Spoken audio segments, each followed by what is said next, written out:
우리 국무위원 여러분들 다들 제가 없는 동안에 고생 많이 하셨을 것 같아요. 복잡한 상황에서도 업무를 잘 챙겨주셔서 감사드립니다. 우선은 제가 일반적인 말씀을 하나 좀 드리고 싶습니다. 우리가 행정을 하다 보면 대개 공급자 중심의 이제 행정 공급자 우리 중심의 사고를 하는 경향들이 많이 있죠. 근데 그 뭐 악의가 있는 건 아니고 오랫동안 일을 하다 보면 아주 자연스럽게 그렇게 되는 것 같아요. 똑같은 정책을 결정하더라도 이제 정책 수요자들의 입장을 한번 물어보고 또 그들이 원하는 내용을 들어보고 그렇게 해서 결정한 거하고 그냥 우리가 일방적으로 정해서 통보하는 거하고 내용은 똑같은데 수용성에 있어서 완전히 다른 것 같습니다. 예를 들면 정책 수요자들한테 어떤 제재나 불이익을 주는 내용인 경우에도 어쨌든 미리 한번 의논하고 의견 듣고 하는 것하고 그게 원래 이거 해야 되는 거니까 일방적으로 통보해서 시행하는 것도 마찬가지로 그 수용성에 있어서는 큰 차이가 있습니다. 그러니까 요즘은 어떤 결과도 중요하지만 그 결과에 이르는 과정들을 매우 중시하는 그런 사회 문화 때문이기도 할 겁니다. 요즘은 그러잖아요. 상품의 본질적 내용도 중요한데 그걸 어떻게 포장하느냐 또 스토리를 어떻게 부여하느냐에 따라서 완전히 다른 결과를 만들어내죠. 우리가 가난했던 시절에는 밥 많이 주면 좋았는데 이제는 어떤 정도의 여유가 갖춰지니까 어떤 방식으로 주느냐, 어떻게 처리해서 주느냐, 어떻게 포장해서 주느냐, 어떤 과정을 거쳐서 그 일을 하느냐 이게 더 중요해진 측면이 있죠. 그게 어쩌면 민주주의에 대한 수요일 수도 있습니다. 내 의견이 존중받았느냐, 아니면 무시당했느냐 이 결과보다 더 중요한 시대가 된 거죠. 그래서 오늘도 정책안들 내용을 좀 보면 이제 뭐 대체적으로 다들 준비해 주고 계신데 가끔씩 그런 흔적들이 보입니다. 그러니까 누구를 위한 정책인가, 어떤 정책 결정을 할 때 그 정책의 영향이 어디에 어떻게 미치느냐에 대해서 방향이 약간 다르게 느껴지는 경우가 있어요. 제가 좀 공개적으로 말씀드리진 않을 건데 그런 점들을 한번 더 깊이 생각해 주면 좋겠습니다. 그리고 또 한 가지는 계속 강조하는 건데 어쨌든 우리가 쓰는 시간의 양은 곱하기 5,200만의 가치가 있다. 우리는 뭐 똑같은 일상의 일부일지 몰라도 우리가 하는 결정, 판단 이런 것들이 5,200만의 삶에 직접적으로 영향을 미치죠. 가끔씩은 국가의 운명에 영향을 미치기도 하지 않습니까? 그런 생각들을 좀 더 깊이 해주시면 좋겠어요. 언제나 뭐 그렇게 그런 생각으로 공직을 잘 다들 해오신 것으로 생각됩니다. 지금도 그러실 거라고 보지만 조금만 더 노력해 주시면 좋겠다는 생각이 들어요. 추경안은 오늘 우리가 검토하게 될 텐데 어쨌든 장기적으로 경기 침체가 계속되고 있고 특히 작년 12월 3일 이후로 심리적 위축이 심해서 뭐 있던 손님도 얼마 안 되던 손님도 다 떨어져 나갔다고 현장에서 너무 어려워합니다. 다행히 최근에는 조금 분위기가 개선되고 있긴 한데 어쨌든 본질적으로 우리 서민기업, 서민들이 겪는 고통이 매우 큰 것 같아요. 국가 재정을 이제 사용할 때가 됐습니다. 우리가 물론 이제 건전 재정, 재정 균형의 원칙 뭐 이런 거 되게 중요하죠. 균형 재정해야죠. 너무 과도하게 수입도 없는데 마구 쓰면 안 되는 건 당연하지만 정부 재정의 본질적 역할이 있지 않습니까? 정부 재정은 민간이 과열되면 억제하고 민간이 너무 과도하게 침체되면 부양해야 되는데 지금은 너무 침체가 심해서 정부의 역할이 필요할 때라는 생각이 들어요. 그래서 추경을 좀 더 해야 되겠다는 생각이고 추경의 내용이 이제 문제인데 아마 감론을박이 있을 겁니다. 또 의견은 다 다를 수 있죠. 이걸 어디다 집행할 거냐. 뭐 예를 들면 어떤 게 더 경기 진작에 도움이 되냐. 현금 지원은 별로다. 뭐 차라리 건설 경기 부양이 낫다. 뭐 의견들은 다양할 수 있습니다. 또 누구에게 지원하는 게 맞느냐. 뭐 근데 이것도 역시 생각은 다를 수 있지만 이제 제도의 취지에 따라 좀 차이가 있을 거예요.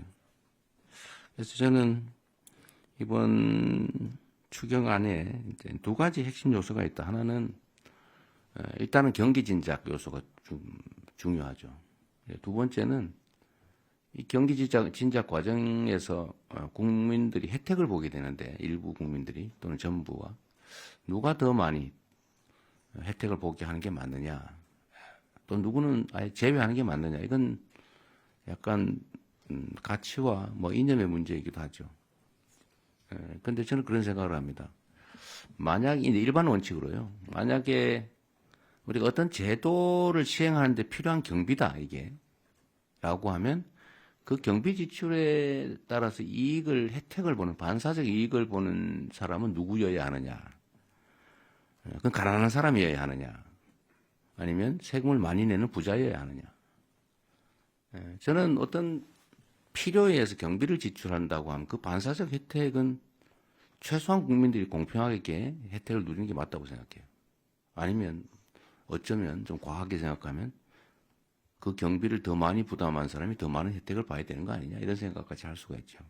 즉 세금을 더 많이 내는 사람을 더 많이 혜택을 보게 할 수는 없지만 최소한 비슷하게 해줘야 되는 거 아니냐. 그런 측면에서는 평등한 기회를 주는 게 좋겠다는 생각이 들고 또 한편으로는 모든 재정 지출은 어쨌든 직접적으로 이익을 주는 측면이 있기 때문에 가능하면 사회적 불평등을 완화하기 위한 또 저소득층 또 어려운 사람들은 당연히 또 맞죠. 그 두 가지 양면이 동시에 있는 것 같습니다. 그래서 이번에는 그 두 가지를 적절히 배합을 해서 일부는 소득 지원 측면에서는 저소득층 또는 소비 승수가 저소득층에게 또는 그 외에 경기 진작 목표의 측면에서는 공평하게 또 그 한편으로는 소비 승수를 좀 더 고려하는 그런 쪽으로 하면 좋겠다는 생각을 했는데 기재부나 관련 부처에서 이런 점들을 잘 고려해 주신 것 같습니다. 이따가 한번 구체적으로 보기로 하고요. 또 한 가지는 좀 이런 거를 좀 관련 부처에서 신경을 써주시면 좋을 것 같아요. 이게 연간 민원 양이 제가 알기로는 한 천수백만 건 되는 것 같습니다. 근데 계속 늘어나겠죠. 근데 이 천수백만 건의 민원의 내용을 좀 들여다보면 중복 민원인 경우 했던 것 여기도 하고 저기도 하고 막 이렇게 하고 있는 거죠. 또 반복 민원인 경우 민원 내서 처리 결과를 받았는데 불만해서 또 내는 경우. 근데 이게 막 쌓여서 너무 많아졌어요. 이제 정부의 업무 처리 양도 늘어나고 또 국민들의 불만도 크고. 근데 민원은 해소를 해야 되는데 들어주든지 아니면 안 되는 걸 명확하게 알려서 포기하게 하든지 해야 되는데 계속 미련을 가지고 계속 반복하거나 또는 중복되게 막 중앙정부에 냈다, 지방정부에 냈다, 검찰에 냈다가 막 행안부에 냈다가 국민권익위에 냈다가 막 아니면 방통위에 냈다가 막 도대체 막 시장 군수한테 냈다가 막 그러잖아요. 이게 사회적으로 낭비가 너무 많습니다. 또 하나는 우리 국정이나 행정이라고 하는 게 우리 국민들로부터 권한을 위임받고 또 국민들이 내는 세금으로 국민들에게 필요한 일을 하는 것인데 본질적으로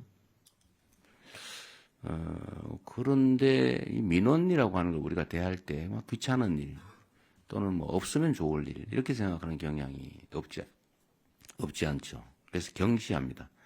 또는 피하죠. 근데 저는 그러지 말아야 된다고 생각해요.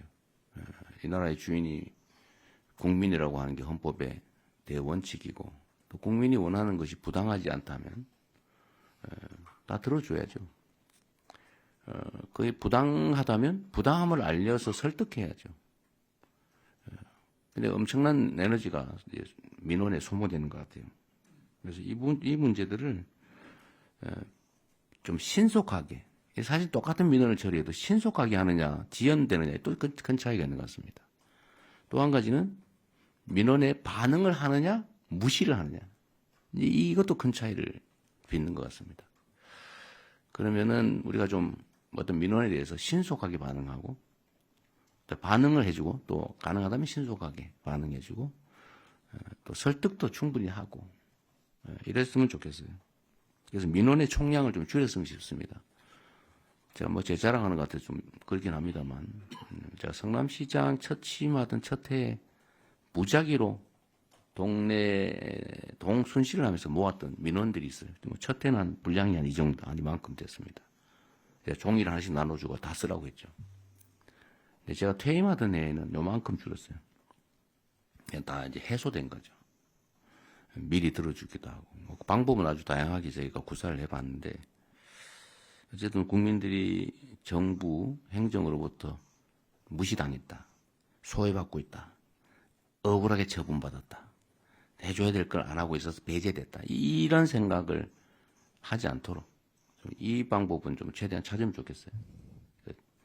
처리할 수 있는 건 최대한 신속하게 처리 시간도 좀 줄여주시고 또 안 되는 건 안 된다고 좀 솔직하게 설명을 좀 해주시고 제가 경험해본 바에 의하면 우리 국민들께서 민도가 매우 높아가지고 안 되는 거를 생떼를 쓰는 경우는 그리 많지 않아요.